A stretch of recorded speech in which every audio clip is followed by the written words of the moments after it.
So the Imperial Knights look pretty insane from what we've seen so far. We got shown on Warhammer Community today a few of the teasers of their upcoming rules when they do finally go up for pre-order this coming weekend, and they are looking, in my opinion, incredibly strong. They've got a really thematic, fun, and powerful army rule, and they look to have some detachments and some stratagems and enhancements that I think look set to make them absolutely terrifying for your opponent.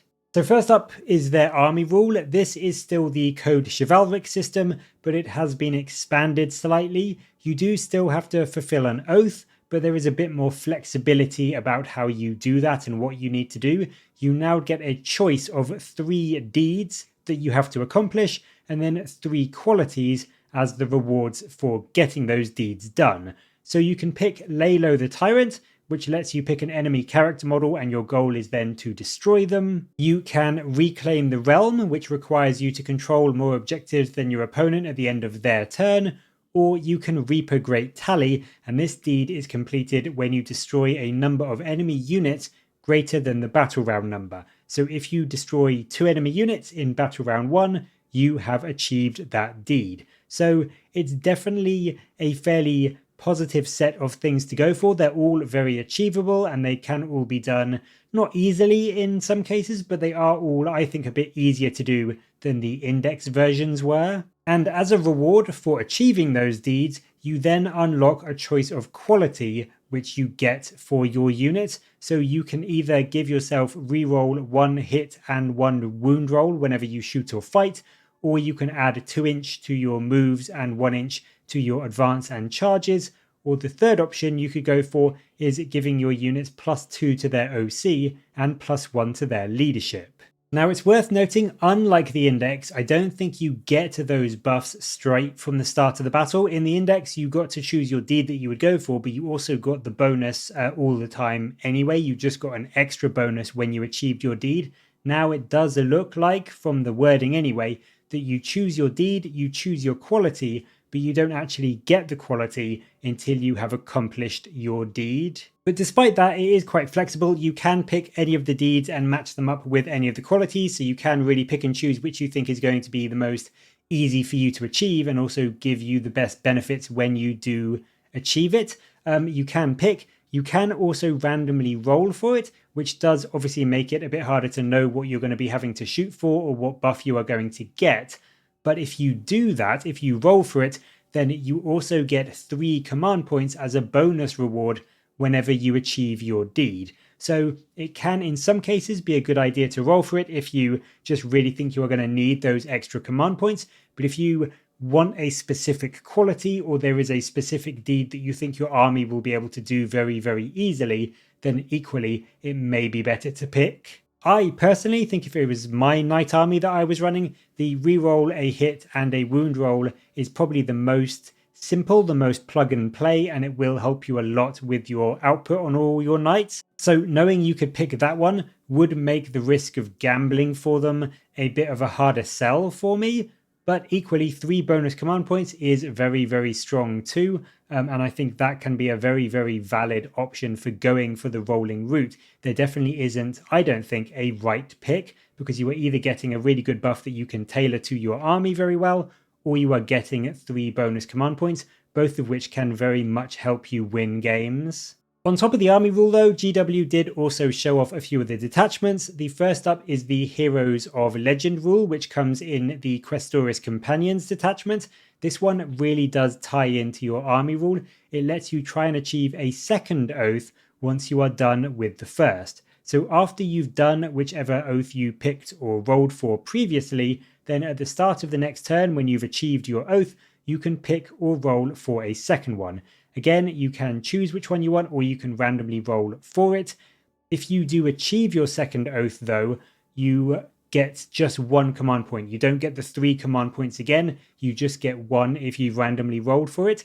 But either way, whether you pick or you randomly roll, you do get that second quality buff that you have picked. So you could potentially end up with some knights that are re-rolling a hit roll and a wound roll whenever they shoot or fight, but also get some extra movement and advance and charge distances. So it is a really nice detachment to really supercharge your knights. And by the end of the game, you could potentially have all three of the qualities, as well as also have got 5 extra command points if you randomly rolled for it every single time, by the end of the battle. So there are some really nice buffs and some really nice power in this detachment.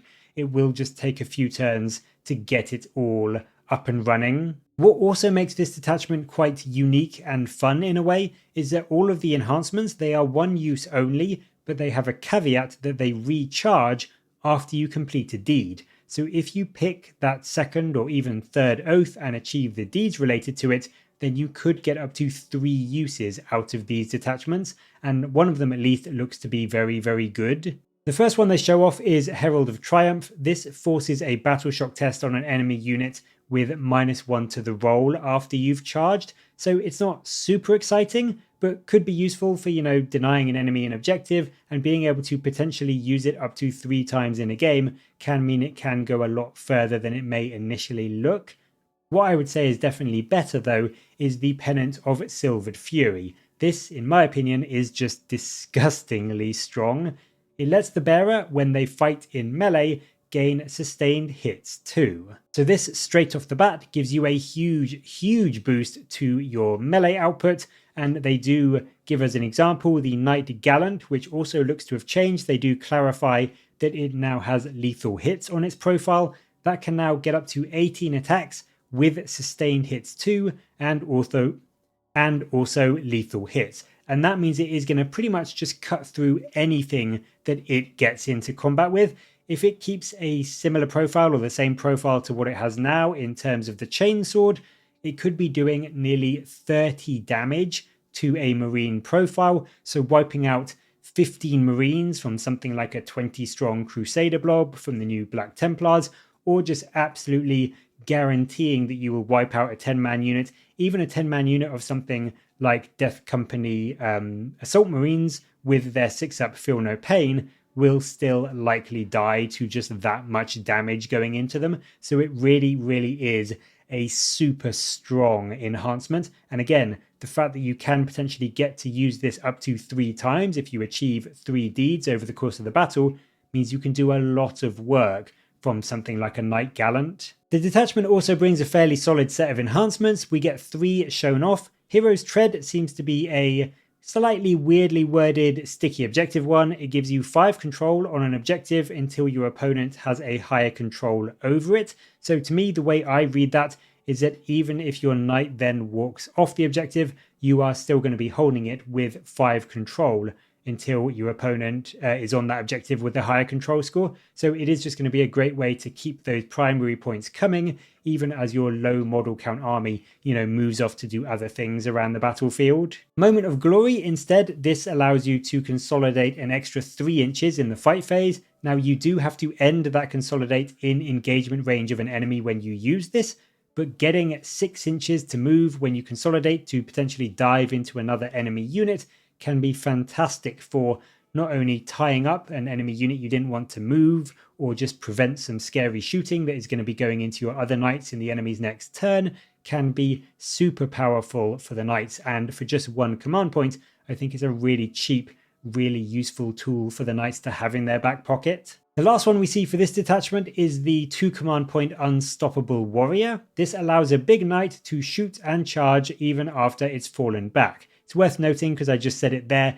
all of these stratagems specify a Titanic unit, so these can't be used on your armigers. It will just be your big Questoris and Dominus knights, as well as Cerastus as well, presumably. But being able to fall back, shoot and charge is amazing on big knights, and it can help you not only get around the board a bit more easily and into some more favorable combats more easily, but if you really need to get back onto an objective to win the game that's nearby, but you still want to shoot with something like a Crusader, this can be absolutely game-changing in allowing you to do that. So for me, when you need that move but still want to charge or get some shooting off, it will be absolutely worth those 2 command points. However, that isn't the only detachment we got shown. The Gate Warden Lance detachment brings the rule Dauntless Defenders, and I have to say this may be my favourite of the bunch. I just think it is so fun and fluffy and cool.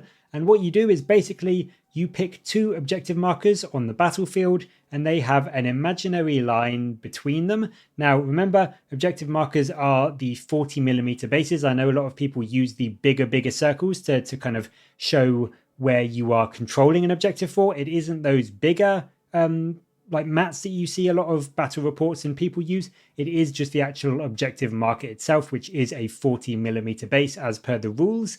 But the rule of this detachment ability then states if you can draw a line from any part of one of your markers to the other one, and the 2 markers you choose are called your foundations, but if you can draw a line between any 2 of those and any of that line crosses a part of your model's base, then they are considered to be on your defensive line. So if you say picked 2 objectives on opposite ends of the board, or you picked your and your opponent's home objectives, then there is going to be a fairly thick, a 40mm thick, essentially long line going across almost the entire table. And when your knights are on that line, even just a small part of their base, because it just says your base needs to cross that line. So even if you are just sort of like towing across it, you will be on your defensive line, and that gets them fairly significantly buffed. So what the defensive line buff does is that it gives you the rule against the horde, and this allows your knights not only to ignore any modifiers to hit rolls, which is already fairly nice, but also they gain sustained hits 1 on all their weapons. So this lets you pick essentially a big long line in the battlefield where you can deploy your knights, you can set yourself up, and you are like, this is my objective, this is my defensive line. If you come near me or come, within sight or range of my knights when they're on that, you are going to be in trouble, which is just, it's so cool. I think it's this image of just this sheer wall of death with like 5 knights lined up along this line, I think is so cool, and I just think it's going to be such a fun one to play around with. They do also plan ahead in terms of the primary mission rules. They do say that if one of your objectives or one of your foundations is removed from the battlefield as part of one of the mission rules, then you just pick another one to be your foundation marker. So you don't just lose that ability if the mission rule says that an objective gets removed or moved or anything like that. So they have sort of planned ahead for that, which is quite useful. We also get to see 2 enhancements for this detachment. They do say that 3 of them key off being actually stood on that defensive line. The only one they show, or the only one from the 4 that doesn't, is called Vengeful Tread. This allows the bearer to tank shock for free once per turn, which on knights of course is amazing. It gives you essentially an extra 4 or so mortal wounds when your knight charges in, which is enough to kill, a custodian or a terminator. It's not nothing, and also being that you can do it for 0 CP is essentially just 4 free mortal wounds. Acquisitor at Arms is one that does proc off your defensive line. This states that when the bearer is on your defensive line and no enemy units are, you get to add the bearer's OC to any models affected by its bondsman abilities. So essentially, as long as no enemy units are on your defensive line, you can give an armiger unit that you've given your bondsman ability to an extra 10 OC. So that can really help it to, take or flip or hold an objective from another enemy that it's fighting on some other part of the battlefield. Equally, like the other detachment, we get to see 3 stratagems. All of these are 1 command point, and actually all of them are really good. Lancebreaker is done in the fight phase. It is incredibly strong for knights. It makes enemy attacks -1 to wound if they are a higher strength. Now, yes, your knights are toughness 11, so this isn't going to affect that many guns, but when people are shooting at your knights, they're going to be shooting strong guns at them. So making things like a Gladiator Lancer or a heavy laser destroyer from a Repulsor Executioner or even a las cannon wound on 4s instead of 3s is just super good, and it really will help you hold that defensive line for a lot longer. Drive Them Out also keys off the defensive line. It gives a knight in your army critical hits on 5s if the enemy is on your defensive line. So your knight doesn't actually have to be on the line, but your target does. but getting some lethal or sustained hits to go off on 5s is incredibly good, and it can absolutely scare off something that is maybe trying to steal an objective that is crisscrossed by your defensive line. The last one can then drive them out even further. Titanic Bombardment is a shooting phase only strat, but a Titanic Knight that is on your defensive line, so your knight needs to be on the line for this one, and also hasn't moved this turn, for 1 command point, gets sustained hits 2 on their ranged weapons. Now, if you remember the Dakka Orc detachment and how powerful that was, imagine that on an Imperial Knight, alongside potentially critical hits on 5s. It can be absolutely disgusting. And again, if things stay as they are right now, or similar to what they are, something like your Knight Warden with the Gatling cannon could be throwing out 18 shots that crit on 5s with sustained hits too. And what that means essentially is that you will be getting about 24 hits from the 18 shots, and you will kill on average about 4 Custodian Guard, or have a 53% chance to just outright kill 5 Terminators in a single volley. So it's super good. And if you also have a reroll hit and wound roll from the Oath Army rule, if you've accomplished that deed, then it just gets even more powerful too. So that combo can be incredibly good, and this detachment just in general I think sounds super strong. It's got some really great defensive tools, some really great offensive strats. I think also the detachment rule itself will have a deceptively good amount of cover and area that you can get your big bases on. So I think it will be quite easily to get at least a good number of your knights on that defensive line to be getting them sustained hits 1. So I really like it. It's probably the first detachment that I will try in the new book. But that isn't all, because we also got to see the other 2 detachments. Well, we got told about them. We didn't get to see the rules. But there are, yes, 4 detachments in this new book, and the armigers are getting one for themselves. This makes them battle line, and also the detachment, which is called the Spearhead at Arms detachment, it also allows your bondsman abilities to affect up to 3 armigers instead of just 1. So it really does incentivize you to bring a lot of the little warglaves and helverins, so that the bigger knights you do bring, maybe just 1 or 2 in the army, can really buff them up.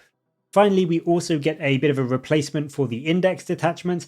The Valor Strike Lance has a lot of the old rules from the Index Noble Lance, but instead of the 6-up Feel No Pain that detachment gave you, this one now gives your units reroll advance rolls and also assault on your guns when you advance. So that's actually quite good, I think. A lot of people will miss the 6-up Feel No Pain, but being able to advance and still shoot gives your knights that bit more mobility and ability to get around the board, which again, for such a low model count army, can really help with your primary game. And just the reroll advance rolls means that you can more reliably get those solid, 4, 5 or 6 inch advances to get you some better range. Overall, I have to say I am absolutely hyped for this release so far. I think the army rule sounds fun and decently powerful. I think each of the detachments sounds like it's going to bring something quite unique and quite strong to the army. And even the strats and the enhancements that we've seen so far do all look to be at least somewhat potent. There are some which are not super amazing, but they all look like they've got at least some use. It will of course be a very low model count army. It is knights after all,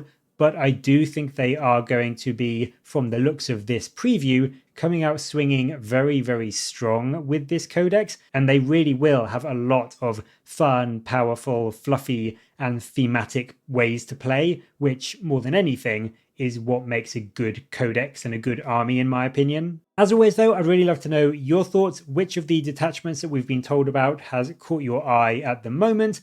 And also, what are you hoping to see further in terms of the rules, the stratagems, the enhancements, and other abilities when we do get the codex in our hands? Let me know your thoughts down in the comments below, and as always, thank you very much for watching. Please do like and subscribe for more Warhammer content from me, but until next time, I'll catch you later guys.